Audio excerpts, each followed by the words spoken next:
Hello, and welcome to another episode of Tamara Unfiltered. Thank you for tuning in. This week, I want to talk about my journey through being a vegan. I was 8 years vegan, and then my journey coming out the other end, not being a vegan, going back to eating meat. It's probably one of the questions I get asked the most. People are like, "Hey, Tamara, are you still vegan?" No, I am not, and I just wanted to talk a little bit about that. I think. I think being vegan and then making the decision to go back for a lot of people is quite a monumental one because I don't know, being vegan comes with so much, right? You do so much while you're vegan. And then to have to backtrack, I think takes a lot. But I have always been one of those people that I'm happy to hold my hands up when I'm wrong. And I think honestly that is one of the keys to survival, because if you cannot hold your hands up when you've done wrong or when you know you're getting something wrong and then you're going to continue doing it, you're going to hurt yourself in the long run, right? So I think more power to the people like me who can actually backtrack like this and hold their head high. Anyway, most of you knew I was vegan because vegans are very loud. That was probably one of the things I didn't like so much about the vegan community, is the fact a lot of them are a box of crazy. It's a very extreme community, and it's a lot of people who have a lot of extreme views, and actions come with those views. And even though I was very much a vegan, I kind of always tried to separate myself from the vegan community because of that. Because I mean, I'm crazy, but I'm not that crazy, if that makes any sense. And if you know what I mean, you know what I mean. And that's not a dig at all vegans, because definitely there are a lot of them who are like, like myself, who were just, I hate the word normal, but normal. And it's not everybody, but the group of them, like the majority, is, I don't know, it's not an easy group. Anyway, point is, you knew I was vegan. What you might not know is I'm not vegan anymore, and it's probably been a couple of years now since I actually went back to eating meat, and I just want to talk a bit about that. Now, I was actually the child of two vegetarians, which in the 80s was, I guess, a little bit weird. But even though my parents were vegetarian, I think my mum was very conscious of the fact that, I mean, it was the 80s, right? And it was, if you think it's weird now, it was very, very weird then. And I think she didn't want to be seen as, malnourishing me or whatever because she was forcing me into being vegetarian. I also think there was an element of she didn't want to force her views on me, which I really respect her for. But because of that, and because she was a vegetarian, because she hated meat, we would get meat to eat, but it wasn't kind of the good meat. It would always be in like a breadcrumb or a batter or something like that, which I understand because meat is disgusting to have to deal with, and she just didn't want to. But we did eat meat, and we weren't vegetarian even though my parents were. Anyway, how did I end up vegan? I think when I've been through on many journeys, been on many journeys in my life, and I've been through a lot. And there was a stage of my life where I was really deep into my healing. Now, I'm going to say, I don't think healing ever ends.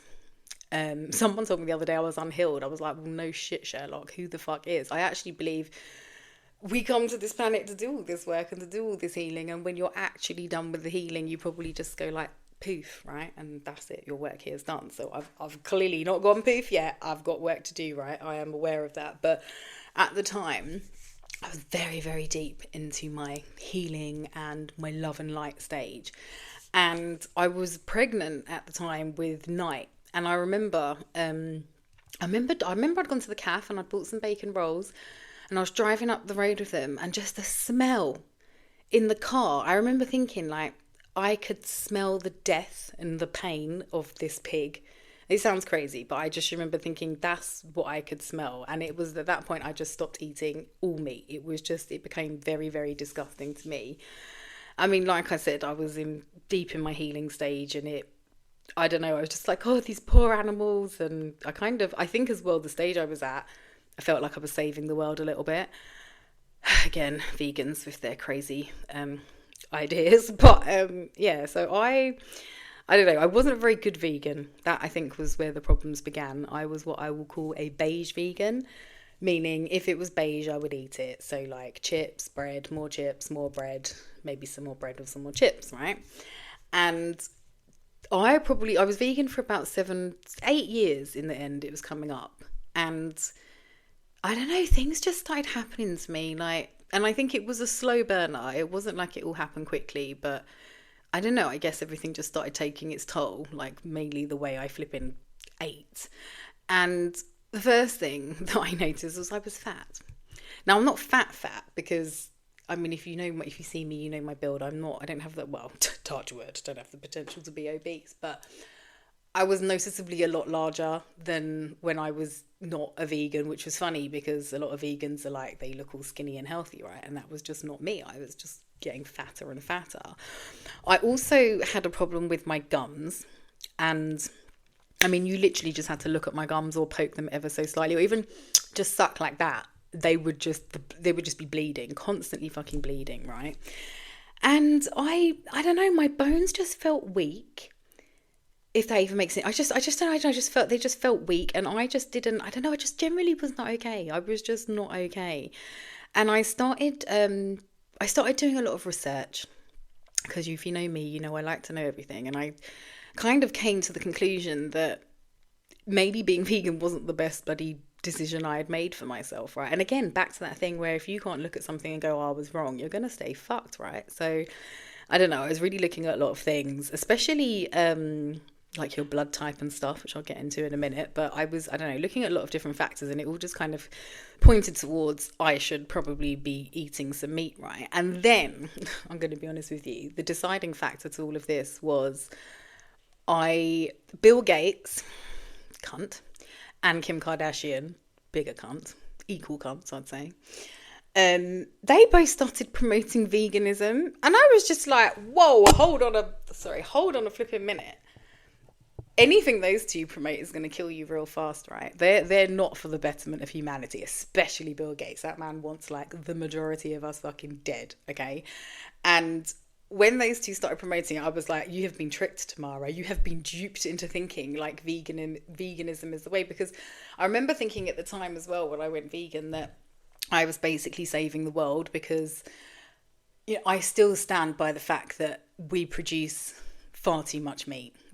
And this is one of the reasons why I still don't eat chicken. Like, I think I call chicken poor people food. Like, the cost of a chicken that like a farm, I think when I read that a chicken that a farmer grows and then sells to a supermarket, they sell them for like 3p. Do you know how fucked up that is? And I'm not that poor. I mean, we've had dark days, but I am not that poor where I need to be eating that kind of food, right?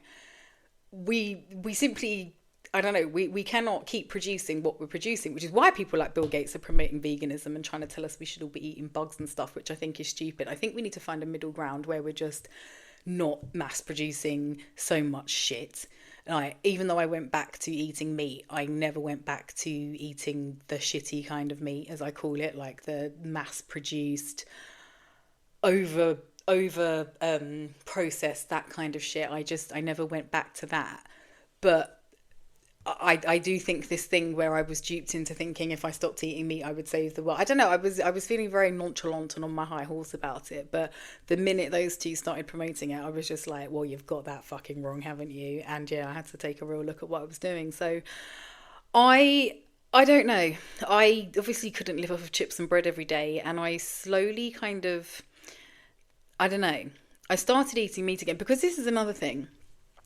I felt like, what is the benefit to us all not eating meat, especially when these two idiots are promoting it? And I thought, really, I'm quite sick and quite docile. And I just thought, is that the conspiracy? Is that why we are being pushed all this veganism? Because one, it's killing us slowly. A lot of this vegan food that they're promoting is so shit.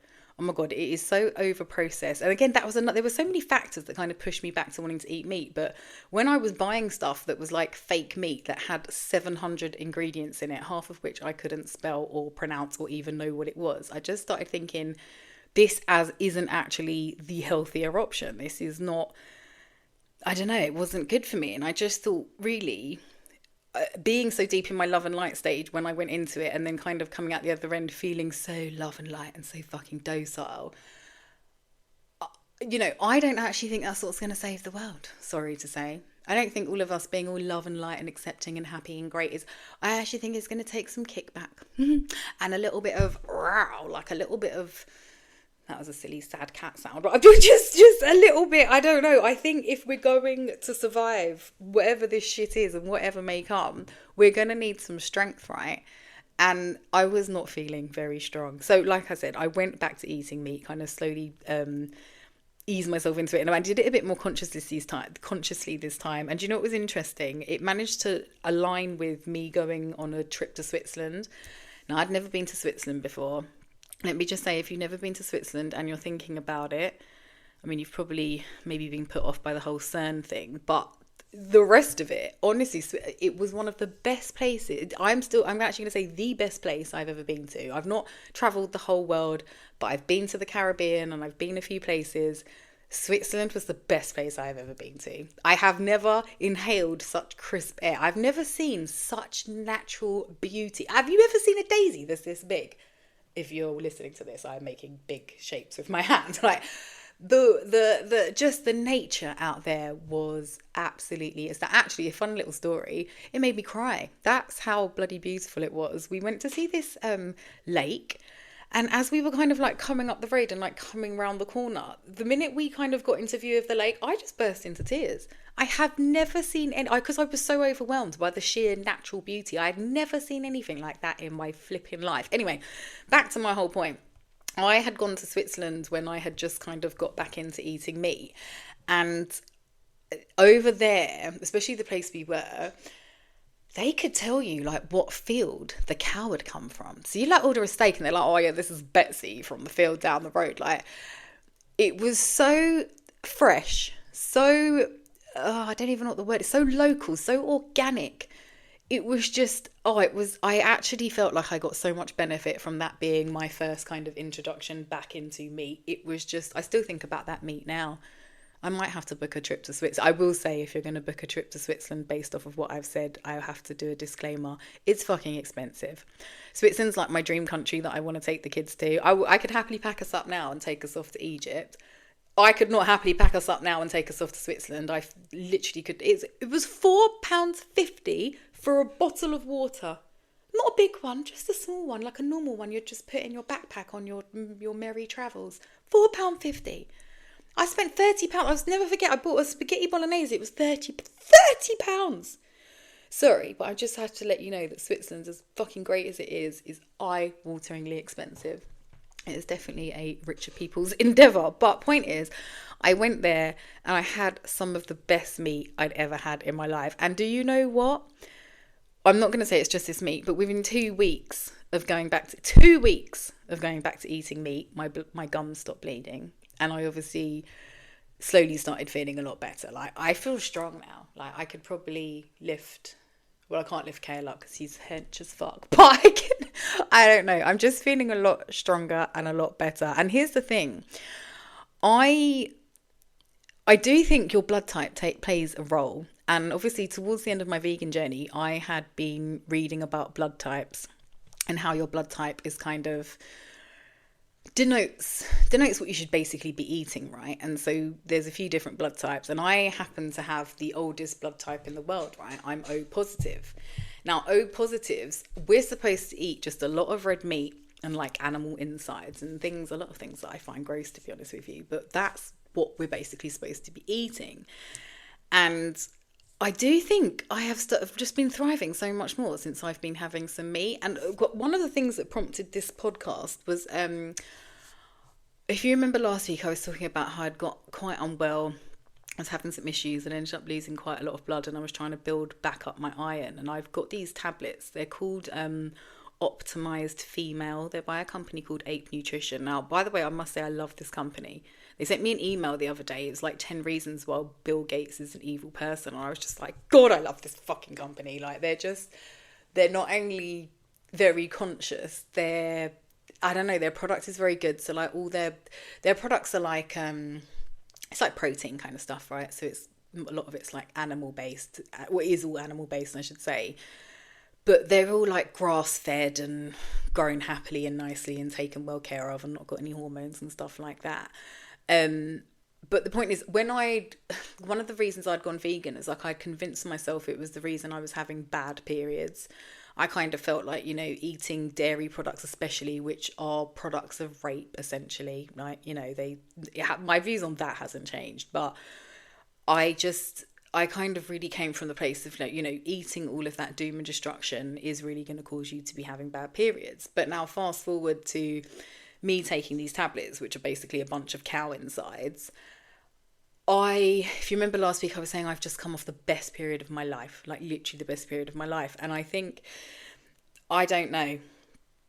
Again, I don't think we should be over consuming, but I do think there's something to be said for consuming things like this that have been sourced kind of, I don't know if you can say ethically. A cow has still had to die at the end of the day, but responsibly, I guess, maybe, and just getting a good product. I don't know. I have really felt the benefit. So I feel like I need to hold my hands up and say I was wrong. Like, I don't actually think it, again, it depends what it is. I do still think dairy kind of plays with you a bit, not even so much more from the woo-woo side of things, just the fact that, I don't think it's the best thing. But having been taking this stuff, I ate some burrata the other day, and normally that makes me really ill, but I just eat it because I love it. But I don't know, I feel so much better. And again, I this has come from taking like a double dose of these tablets of something I never would have seen myself taking, but it's just made such a difference, like such a positive difference. Anyway, I'm going to leave the details for these tablets in the bio, because I initially had got these because they were meant to help with like perimenopause, menopause symptoms. And I actually really think they have. Like, honestly, like I said, I've just come off the best period I've had in ever, I'm going to say. And I am feeling so much more stable mentally and just stronger physically, stronger spiritually. Like, I just mentally feel better, which is not something I would have thought I would have been coming here and saying 10 years ago at all. But I just feel like I have to share this. And I will say, I'm not saying everybody eats meat. I meant to do a little bit more research from this podcast because I can't remember the blood type. So please do not quote me on this, because this could be very much wrong. But I think it's type AB that is the one that copes very well with being vegan and actually thrives from that kind of diet, right? But that's actually not very many people that have that. And I don't know. The funny thing is as well, probably you're all going to message me because I've had this question before when I've discussed this blood type thing. Like, how do we know our blood type? Do you know what I've realised? There's two things that are probably the most important things we could ever know, and they go to such great lengths to make sure you don't know, but that is your blood type and your time of birth, all right? These things are so important, and I've had 5 children, and it's only because I've had 5 children that on the front of your pregnancy notes, you've got your blood type, like in big, and it's only because I remember it being O positive, because obviously I'm O so positive, I wouldn't know. You wouldn't know. I don't even know how you'd probably have to pay to have a test done, right? It's not something common, and it's not something that's easy accessible, because again, I think we should be eating to our blood type, but they don't want us to know that. So of course they hide it. And I'm not going to get into the astrology thing, but knowing your time of birth is literally one of the most important things you could ever know. Because all this astrology in the back of the newspaper is just a bag of shit. But I'm telling you, proper astrology done right with your time of birth is going to show you things you just didn't even think was possible. So I don't know. I think there's a reason they hide this from us, and I don't want to be all tinfoil hat about it. But I don't know, if you can find out your blood type, I would definitely try and find that out, and then look up what your diet should be and the things that you should be eating. Because like I said, I didn't think I'd ever be coming here and saying this, but I feel like I am thriving. Anyway, a few things I just wanted to say, because these were just questions that came up at the time and things I personally struggled with. Now, you'll know at the time I was pregnant with Knight. He's my 4th child, and I breastfed him for a long time. So it kind of, the issue of like what milk to give him as a vegan mother did not ever come up, because he just went from breast milk to then eating, right? But when I had Kale, I was not the strong, flipping capable woman I once was. Maybe through years of being vegan, but I wasn't okay. And I got through like maybe 3 days of breastfeeding him. It might have got to a week, but I couldn't do it. I was exhausted. You need so much energy to provide food for a human, and I was trying to look after 4 other children, again trying to manage the business. This is all just like 2 days postpartum, and I was falling apart and I couldn't breastfeed. I had no breast milk, and I remember like really searching, like avidly searching, trying to find an alternative like vegan milk, and the only thing I could find was like this thing in America, and I'm looking to have this thing shipped, but something in the back of my mind is just like, don't give this to your kid, don't give this to your kid. I'm looking up recipes, and obviously it's dangerous to be home making fucking your own baby formula because you're some obsessed vegan. And there was just literally something, a little voice in the back of my head like, don't raise him vegan. Like, just at the end of the day, because I'm not with their dads as well, like I can't really control a lot of what they eat when they go off there, so I've never been that strong on it like that, but I just thought, you can't push this on him. And just something was just telling me, just don't do it. And I'm so glad I didn't. I ended up putting him on, and it broke me at the time, literally broke my fucking heart, but I ended up putting him on Aptamil. Now, this is not an ad for them at all. Breast is definitely fucking best. But because I had not been this like hippie crunchy mum when I'd had Rocco, I probably did a few months of breastfeeding Rocco and then put him on Aptamil, but he was doing both. I was never fully breastfeeding him, I don't think. And so because I'd already had that experience with using the Aptamil, I just felt like it's not going to kill him. And Rocco is Rocco, but he's a good, strong kid, right? And I thought, it can't be wrong. And so I just remember giving him the Aptamil while crying, feeling like I was doing wrong for me, but right for him, if that even makes any fucking sense. And I don't know, if you know, like I said, I can't actually lift Kale up. He's such a strong, and he's not fat, but he's strong. He's the kid who I think's had the most benefits, because I had all the wisdom by the time I'd had him. He's had all the flipping, I don't know, all the, not supplements like that, but you know, the kid's full of like Shilajit and sea moss and stuff that actually makes you fucking strong, right? And you can really, I don't know, you can just see the difference in him and other kids, and he's a very strong boy. And I don't know, I bring this up because someone keeps coming up on my feed, and she's like raising her child vegan, and all these videos every day, oh, their raw breakfast. The child looks pale, it's got bags under its eyes, and the hair, I'm not judging anybody's hair, but I can tell the hair's not as full and as luscious as it should be. And I just, every time she comes up, I don't pick at people online. Like, people have enough to deal with. You don't need some jobs worth saying anything. But it's just making me sad, because I feel like that child's being fucking malnourished. And I feel like influencers especially, we have such a huge responsibility. This is why half the reason I hate being an influencer, and I'm now so mindful of what I say, because I'm well aware a lot of you think I'm really fucking cool, and then whatever I say you will think is cool too. Like, that's actually a lot of responsibility, and you don't then just go around kind of promoting something. And this is another thing as well, just because something might be working for you is not good for everybody else necessarily. And I don't know, this kid keeps coming up on my feed, and I just feel so bad. And I think there was something that happened a little while ago, like someone's child died, and then they got charged with like neglect through malnutrition or something like that, because they were vegan, and the child was basically fucking dying because it wasn't getting the basic nutrients. And the thing is, I don't want this to be true. I used to be one of them people who was like, oh, you can get everything you need from fruits and vegetables. And the thing is, you can, but the rate at which you have to eat certain things, and the type of some things, like there's a certain type of iron that you can only get from animals, right? You're not getting, and you actually need that. And I don't know. I've been seeing so much crazy stuff lately, so much extremism. And I will say, you need to be doing what makes you happy. But then I do think there is, I don't know, a level, I don't even know what I'm really trying to say, but because I'm the sort of person that I think mindset is everything. So I'm like, well, if you're eating a KFC while you're happy, you're going to be fine, you're going to be healthy. But we do have to factor in, like, our bodies are doing all this stuff inside that we can't see, and there are some things that we do that really don't support it, and things that we do that really do support it. And there is so much noise online at the moment, and you really just need to do what feels good for you. And this is what I mean. I felt very bad about having to backtrack on being a vegan for so long, but it felt a lot better for me to do that, if that makes sense. Like, I had to do what was best for me in that situation. So I'm, if you're vegan and listening to this, like, this might not be your journey, but if you're vegan and listening to this and maybe your gums are bleeding, maybe you are feeling weak and feeling shit and whatever, and you want to go back to eating meat, but you're scared of the other vegans or scared of what people will say, fuck that. All right. You're just going to keep yourself sick and not stay thriving. And I don't know. I think it's silly. Really, really silly.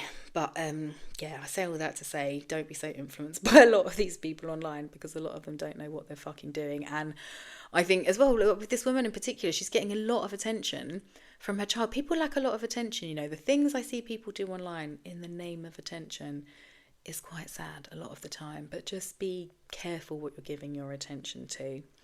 Anyway, I just literally wanted to say a little bit about as well, like being a bit more, I'm not holier than, and I'm certainly not perfect, but I do still try and make more conscious efforts when it comes to eating meat. Like things like I went back to eating meat, but I still will not eat. There are two things I won't eat, and that is what I call elephant legs. Them things and big slabs of meat at the kebab shop. Will not eat that. And I will not eat McDonald's. Well, I will not eat English McDonald's. God, do you want to hear a story about McDonald's? When I was deep in my tinfoil hat stage, I remember coming across, I don't know, it's an article, I don't know what the hell it was, but it was basically talking about how they did some randomized tests in America in McDonald's. So they took like 15 McDonald's, right? Tested all the meat in all the McDonald's. 12 out of the 15 McDonald's were found to have human meat in their burgers. Which is why now in my house we call them McChildren nuggets. And I'm very strong in my hate for McDonald's, because, again, I don't want to be too weird, but where are all these missing people going? Anyway, point is, when I found out 12 out of 15 McDonald's had human meat in, I was like, I am not eating that fucking shit. But when we went to Egypt, we ended up at McDonald's, and I don't know, Amelia likes the chicken nuggets, right? Which pains me, but we got some chicken nuggets and they were actual chicken. And then I ended up getting a Big Mac, which was actually beef. Now, I can always tell if meat is good or bad through the next day and how it comes out and how it smells. I know that sounds disgusting, but that's how I tell whether or not good meat is good or bad. Those McDonald's Big Macs in Egypt, I actually think they're made out of beef, because they're the buffest thing I ever had. I still think about that McDonald's now. I want to go back to Egypt just to eat that Big Mac. I'm not even going to lie to you. It tasted like how McDonald's used to taste like when I was a child and I actually ate it. I don't know. Anyway, but I say all this to say I still will not eat McDonald's, and I will not eat elephant leg meat. A fun story. Actually, is it a fun story? I don't want all the kebab shop men to come for me. Put it this way, I've known some questionable people in my life, and that elephant meat could be anything. And some people are,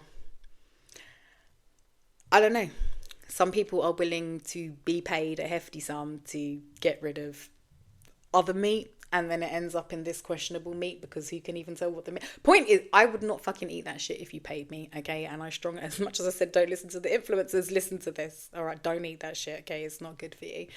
But I still just try and make more conscious decisions and not eat the shit. Like, I don't let the kids have pepperami and things like that, because I'm just like, that has been scraped off of a factory floor.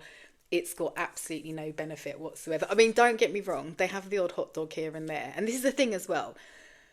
I've stopped being so militant. You will drive yourself fucking mad trying to make sure you're raw, vegan, 30 grams of protein a day and keto and blah, blah, blah. It's all so fucking overwhelming, and it is just far too much to manage. But I just try and 80% of the time make sure we're eating decent food, and the other 20% when I really have lost the will to live, I'm like, fuck it, eat the hot dog and have the pepperoni on the pizza. I don't care, right?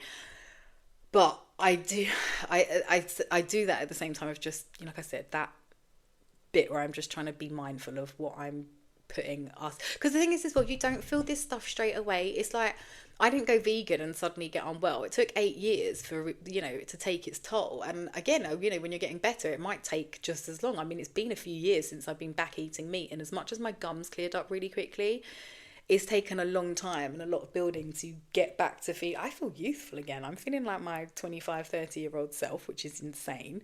So, I don't know, these things take time. And I don't really know what the point of any of this is. I just wanted to let you know this was my story with being vegan. This is my journey. If you are, I don't know, if you are someone, like I said before, feeling these things and wanting to going back to eating meat, but you're worried about the judgment and whatever, listen, let the vegans judge. As we all know, they're crazy because they're deficient in a lot of things, right? I mean, they're gonna be crazy. Leave them to it. You, at the end of the day, need to do what's good for you. And I hope, if anything, this podcast has just maybe giving you a little bit of confidence in making decisions that are good for you. I mean, hey, you might be eating this thinking, I really need to stop eating meat, whatever. I just really hope this message is do what's fucking good for you, okay? Anyway, I am going to go. I'm going to wrap this up. If you haven't already and you don't know, I'm back doing the Happy Gang. Just wanted to mention that quickly, which is my daily life coaching service where basically you sign up and then I send you harassment every day on WhatsApp. I just text you every day like, hey, get up, we're having a good fucking day. What's going on? What are we doing? We're having a good fucking day. That is just basically it, okay? And if you need a little bit of motivation in your life, I'm your girl. Anyway, the link to do that is in my bio. I probably should have used some of this space and this wonderful podcast to do a little advert for my NMN. Let's do that now. Low on energy, feeling like you want a little bit more youth, want to upgrade and repair that DNA? Try some NMN today by NYN. I don't have the bottle, but just let's imagine it here. Anyway, I'm still taking my NMN. I'm going to say, to be honest with you, it's one of the reasons I'm still standing strong and able to do all of this. I might not be doing it all very well, but I'm doing it all nonetheless. And I think that's what matters. Anyway, we have got a code for free delivery, which is free ship, all one word. And you're welcome to use that and give the NMN a try today. Anyway, I'm going to go. I love you guys so much. If you've got any vegan questions or, I don't know, questions in general, any ideas for a podcast or whatever, just send me a DM. I would love to hear your ideas. And gang, I'll see you soon. Thank you so much for listening. I love you guys very, very much. I never know how to wrap these things up. I don't know, what do I even say? I just don't know. Anyway, I'm just going to go because it's boring, but I love you. Mwah. Thank you for listening.